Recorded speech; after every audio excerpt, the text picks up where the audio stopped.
Hello, let's talk about books.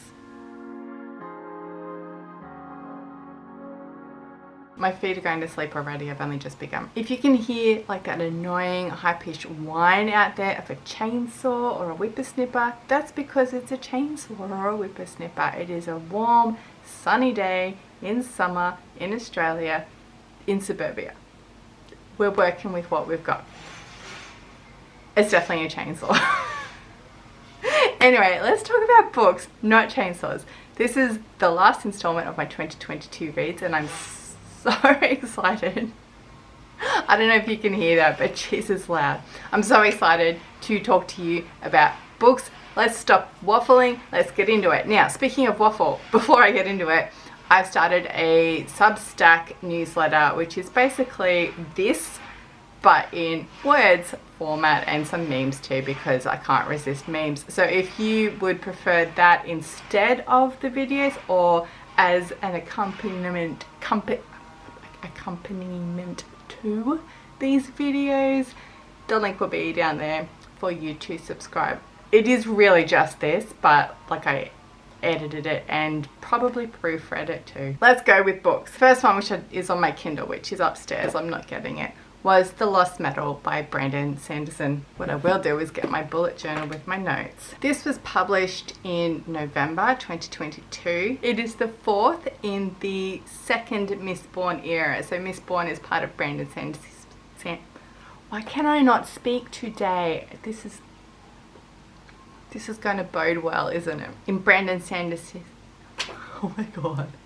In Brandon Sanderson's Cosmere universe, there's a trilogy of Mistborn, and then accelerating that a couple of centuries in the future is Mistborn Era 2, where there is 4 books. This is the 4th one, The Lost Metal. Because it's the last one, all the characters, including the primary ones, Wax and Wayne, all the characters they've accumulated along the way need to wrap up their stories. So there's been an ongoing arc about, you know, the arch villains, and in this one they finally find where these arch villains are hanging out, what they're doing, how to stop them, and everybody gets their final story. And in typical Brandon Sanderson style, the first half of the book is all build up and then the second half is a roller coaster to the finish. But because there's so many characters by now, they all needed their little internal story arc as well as their overall arc. The build up was so boring. So boring. And I understand Sanderson writes long books anyway, and that's why I'm here, give it to me. But I always find that first 50% really hard, but the payoff is always worth it. Here I was, He's become a lot more liberal about dropping hints and anvils about how the Cosmere works and how the individual books fit into the Cosmere as a whole. And in here I felt like it was really heavy-handed, and I don't know if it was overkill. It certainly develops the Cosmere and the place of this universe in, like, this story in the Cosmere, which was nice to have, to be able to place it in the universe and the timeline. But I just felt really underwhelmed. Yeah, because all the characters need their story, they're split up for the most part, and so you don't have the group dynamic, which always makes characters more interesting, I find. So that was lacking. Everybody got their hero moment. I don't want to give you spoilers, but literally the first chapter tells you who's going to die. And that really annoyed me so much. I was like, okay, cool. This person's the one, obviously, who's going to die. And then built towards that throughout all the books. So you could see the steps of how they were going to die by the end. And that made me so angry. But in hindsight, I think it was a good move because it reconciles you straight away to someone that you've spent so much time with. You know they're going to die, and this is how it's going to happen, and this is how it's going to be worth it. So in hindsight, yes, that worked, but at the time I was just really mad. Is all I can tell you, but I also gave it 3.5 stars, so it wasn't that bad. It was absolutely Sanderson, it was absolutely readable. It's the end of books that I wasn't particularly a fan of anyway. I read them all and I reread them recently. You can go back in this playlist and see reviews for that, but they're not my favourite in the Cosmere, and I wasn't sad to be done with them. The next one's something I read on PDF for uni. I'm sick of saying this. I started an English degree, and so a lot of the books that are coming up in this that I read here and at the start of the 2023 reads is all academic works to do with this English degree. Janet Wilson, Jerry Kimber and Susan Reed's Catherine, who are the editors, Catherine Mansfield and Literary Modernism. A mouthful when I cannot speak today. This was published in 2014. I gave it 2 stars. It's a collection of academic essays. If you're not familiar with the way that academic publishing works, is that some sucker agrees that they will edit a book of essays, and I call them a sucker because they do it for free. They reach out to people, they call for papers, they get these essays, they edit them into something of a narrative, of thematic groups. So they have to corral all these academics who don't have time to write these papers but need to write these papers, put them all together in a book, give them to the publisher who doesn't pay them at all, or maybe pays them a little bit, and then sells the book for at least $100. When I was looking at this one, it's $200 on the publisher website, and the whole system is just a broken mess. But I was reading about Catherine Mansfield and her place in modernist literature. She's basically the foundation of modernist short stories. 2 stars, because academic works, they just do what they say on the tin for the most part. Next up we have Bleak House by Charles Dickens, which I listened to and I read on my Kindle. This was published in 1853. It was serialized in 20 parts and it's so hard to explain. It is the story of a legal case, Jarndyce and Jarndyce, and the people who are directly implicated in this legal case, it's the contesting of a will. And so the people who would be beneficiaries of this will, it's their stories and what happens to them, and then what happens to people surrounding them. And parts of it are an omniscient narrator just telling you what happened, but parts of it are the story of one of the people one of the characters, Esther Summerson, is her story, her relation of the events told in hindsight. The reason I picked it up is because I found on the Audible Plus catalogue, which is something that Audible subscribers have access to for free as part of their subscription. So, you know, not actually free. I found a version of Bleak House narrated by Miriam Margolyes, and it was amazing, absolutely amazing. If you've been hesitating picking up a 1,000-page canonical novel, listen to Miriam Margolyes. She's beautiful. I would actually put her up there with Stephen Fry on narration. It was amazing. And so that's why I picked it up. But then I switched to a Kindle version as well.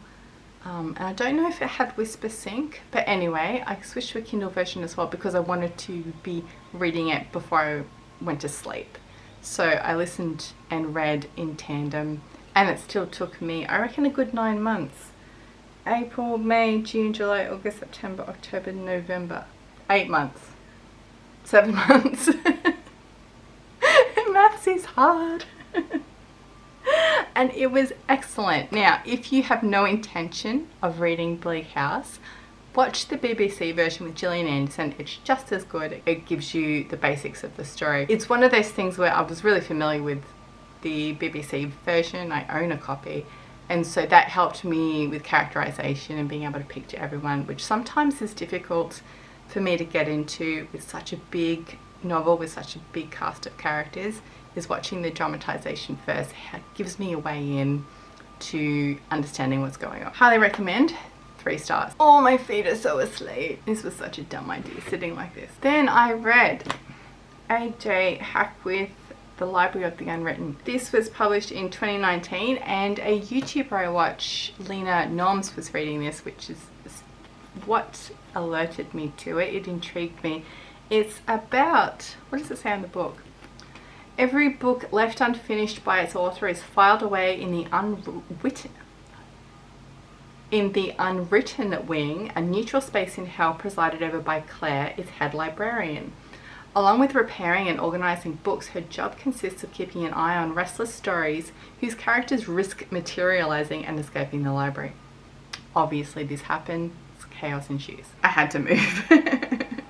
Right, so the book wakes up. Claire the librarian has to enlist her assistant, who is a failed muse, and a newcomer to hell, who is a human in the form of a demon, have to go back to Earth and track down this book, who's woken up and is trying to find its author. That's really only like the first introduction part. The story is actually about this massive threat to the library that all these characters have to prevent. They're saving the library by preventing a war between heaven and hell. So there's angels, there's demons, there's librarians, there's books. And it's actually a lot of fun.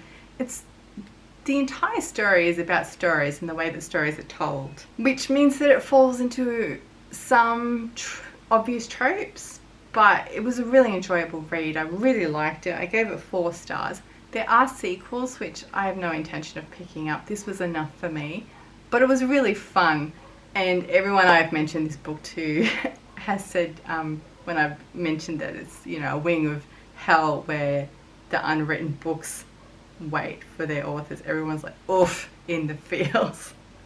We've all got an unwritten book in us, don't we? And then finally is The Garden Party and Other Stories by Katherine Mansfield. Now this was a text for uni. It's a collection of short stories by Katherine Mansfield, who I said before is like one of the pioneers of the modernist short story. Katherine Mansfield was a contemporary of Virginia Woolf and James Joyce and T.S. Eliot and all those modernist literature people in England and Europe more widely, but predominantly England. She's from New Zealand and a lot of her stories are set in New Zealand. Katherine Mansfield in particular is accused by critics of plotlessness, by which they mean there's not really a clear crisis point in the stories and there's not really a clear conclusion. They just kind of end. They're just kind of done. And I don't know if I agree with that. They're experts, but also experts sometimes just regurgitate what everyone else is saying. I agree that some of them don't have a clear beginning, middle, end.